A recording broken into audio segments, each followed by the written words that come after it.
the sky. Jesus saves, our hearts proclaim to the world we lift his name.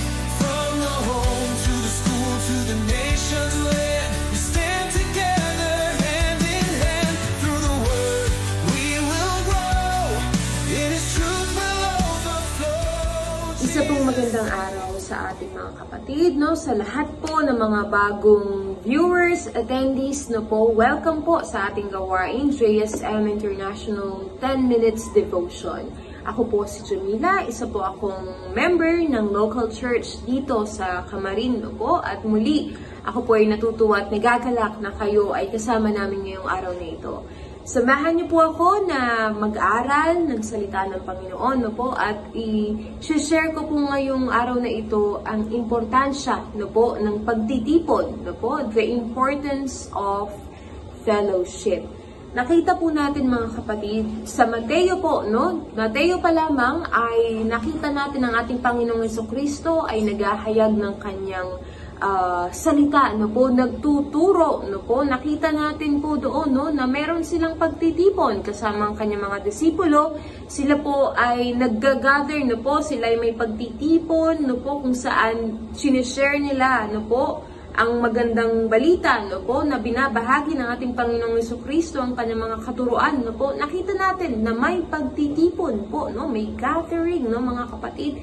Kaya tayo mga Kristiyano, dapat po nating itanong sa ating mga sarili kung tayo ba'y nagagalak kapag may pagtitipon o tayo ba'y nakikisama kapag may fellowship, no po. Kasi kung gusto nating tuparin po, no, ang Great Commission, first we have to ask ourselves, alam po ba natin ang importansya ng fellowship? Tayo po ba ay nagagalak na makipag-isa, na makipagtipon, no po, sa ating mga kapatiran? Kasi mga kapatid, ito po ay core ng isang Kristiyano. So kung gusto natin gawin ang Great Commission natin, which is to share the gospel of the Lord, importante po na alam natin ang importansya ng pagtitipon. Okay po? Ngayon po, let me define, no po, o sabihin sa inyo po kung ano po ba yung basic meaning po, no, ng fellowship, no po. Sabi po dito, ang ibig sabihin po ng fellowship, no, it means sharing your life with one another, no po. And another meaning daw po ng fellowship is to be intimately connected with one another. So ibig sabihin meron kang relasyon, no po, sa iyong mga kapatiran. Ibig sabihin meron kang personal na encounter, no, na relasyon. Hindi lang yung kilala mo sila sa pangalan, pero talagang meron kayong bonding, no po, kilala niyo yung isa't isa, no po, kapag dumaraan sa mga problema, nasharean mo ang iyong kapatid, no, nag-ask ka ng prayer request, no, kasama mong naglilingkod sa Panginoon, kasama mong nag-worship sa Lord, kasama mong sumasambat, umaawit, no po, kasama mo sa Lord na gumawa ng mission, no, kasama mong gumawa ng mission sa Panginoon, no po, kasama mo rin mag-aral ng salita ng Panginoon, no po. So ito yung fellowship. At kahit yung mga simpleng bagay na after church, kumakain kayo ng mga kapatiran mo, no, sa sambahan, no, nakikita natin, ayun ay po ay isa sa mga example din po ng fellowship, no, kasi nakikiban ka, nagagalak ka, nakasama mo ang kapwa mo mananampalataya, no po. So ngayon, yun po yung sinasabi dito na kahulugan daw ng fellowship, no po. Ngayon sabi po dito sa Ecclesiastes chapter 4 verse 12, a person standing alone can be attacked and defeated, but two can head back to back and conquer. They are even better, for a triple braided cord is not easily broken. Amen. Sa Diyos po, no, ang papurit at isasalamat sa kanyang salita. Nakita natin dito sa Ecclesiastes chapter 4 verse 12 na kapag ang tao daw ay mag-isa, madali daw atakihin, madaling matalo, na po, madaling matumba. Pero kapag dalawa sila, hindi ito basta-basta natatalo. Hindi ito basta-basta madedestroy, no po.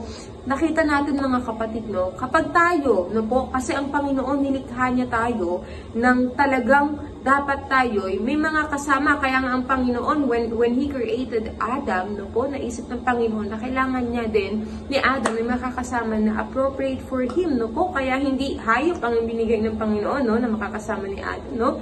Nagkaroon ng Eva, no po, na hinugot sa kanyang tadyang, no po. So ibig sabihin mga kapatid, tayo po, no, ay hindi po tayo dapat mag-isa, no po. I'm not talking about marriage, mga kapatid, don't get me wrong. Ito po ay ibig sabihin na tayo'y mga nakikipaghalubilo, nakikigalak sa pagtitipon, no po. Ang ating mga brothers and sisters in Christ, no po, dahil hindi tayo nilikha ng Panginoon isa lang, no po. Marami po, no, kaya tayo madaming mga tao, ibig sabihin tayo dapat nagagalak, no po, sa pagtitipon.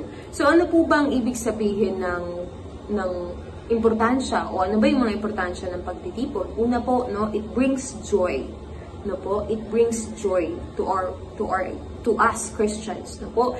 Ito dapat nagdadala ng kagalakan dahil kapag tayo po ay nanghihina, no po, kapag ang ating kapatid, no, sinera natin po ito ng ating problema, merong nagbibigay sa iyo ng comfort, no po. Through that, ayun po ang way ng Panginoon para ikaw ay ma-comfort, no po.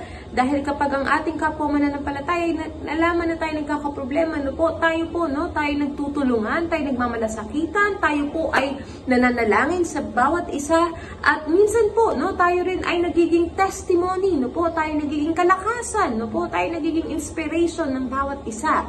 Pangalawa po, mga kapatid, no, aside from joy, no po, ito rin po tayo din po ay nagiging accountable. It held one another to become accountable.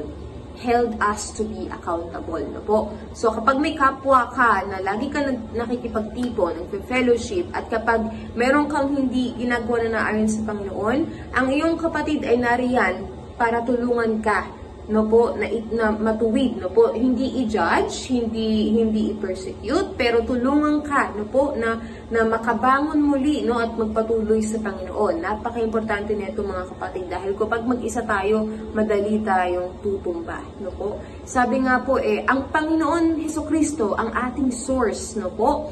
At yung pangatlo po, no, tayo po ay nagiging resource, no, o nagiging resources, no po. Dahil sabi po, no, ang ating Panginoong Hesukristo ang source, no po, ang source ng kagalakan natin, ang source ng kapayapaan, ng kaligtasan, ng provision, lahat. Ang Panginoong Hesukristo, siya po ang source, no. So tayong mga Christian, ang importance of fellowship is nagiging resources tayo.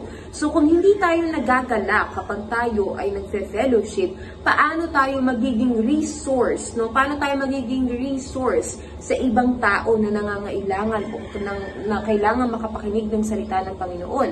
Ibig sabihin nun, pinor na ng Panginoong Hesukristo ang kanyang pag-ibig, ang kanyang kaligtasan, ang kanyang kapayapaan sa ating mga Kristiyano at mananampalataya niya, no? Sa ating mga followers niya. So tayo, dapat mga Kristiyano, natutuwa tayo at nagagalak tayo sa pagtitipon dahil importante po ito, mga kapatid. Kasi pag tayo nagagalak, pinor na sa atin ng Panginoon ang lahat-lahat, ang kanyang pag-ibig, dapat natin itong ine-embody sa iba, no po? Hindi lang din sa kapwa nating mananampalataya, pero syempre, kailangan natin gawin yung mamahagi ng salita ng Panginoon sa labas. Pero the question is, kung hindi tayo nagkakaroon ng pagtitipon sa church pa lang natin, within our church, at hindi tayo nagagalak, paano pa natin gagawin yung Great Commission na po? Paano pa tayo magiging resource, no po? Kaya mga kapatid, nawa po ngayon ay may natutunan kayong araw na ito. At muli, maraming salamat po.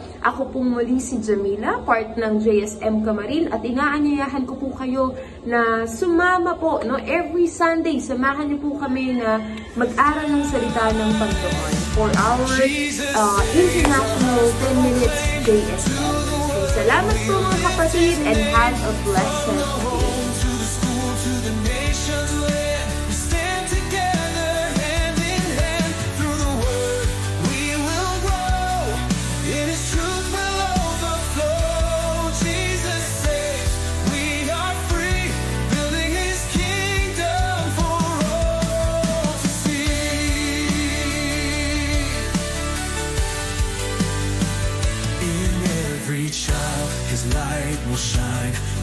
Transformed, hearts divine, we teach the way, we guide the soul, equipped to rise, we'll take control, leaders